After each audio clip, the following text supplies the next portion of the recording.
Diam-diam ada masjid bersejarah di Jomblang. Namanya Masjid Jami Jomblang.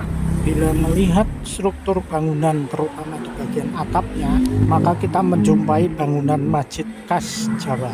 Setelah saya telusuri, maka terungkap bahwa masjid ini merupakan Masjid Nahdlatul Ulama tertua di Semarang. Didirikan oleh tokoh-tokoh Nahdlatul Ulama di Semarang. Dari koran berbahasa Melayu edisi tahun 1933 bernama Jawa Tengah, disebutkan bahwa masjid itu telah berdiri setidaknya 1 abad sebelumnya. Itu didasarkan pada adanya kegiatan Madrasah Nahdlatul Wathon atau sekolah NU pertama di Semarang yang berada di teras masjid. Kegiatan anak-anak mengaji itu disebutkan telah ada sejak puluhan tahun sebelumnya. Bukti masjid memang sudah tua.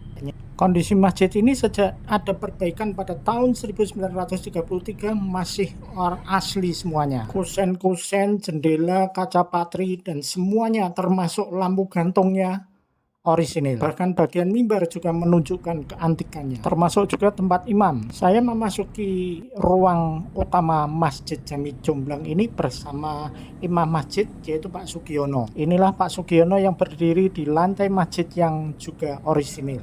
Nah, inilah lampu gantung yang antik. Juga disebutkan ketika dilakukan renovasi, ternyata soko guru masjid yang asli dibawa ke Masjid Tandang dan di sana didirikan lagi masjid. Sementara di teras masjid ada sebuah beduk kecil yang juga sudah tua, yaitu sejak tahun 1940 sesuai dengan label yang ada. Ketika masjid ini diresmikan, disebutkan dihadiri setidaknya 10.000 orang. Di dinding masjid tertempel prasasti pembangunan dan peresmiannya. Ketika mengunjungi masjid, saya juga diterima oleh sesepuh masjid yaitu Bapak Jagarin. Intinya masjid ini didirikan oleh para tokoh Nahdlatul Ulama di Semarang.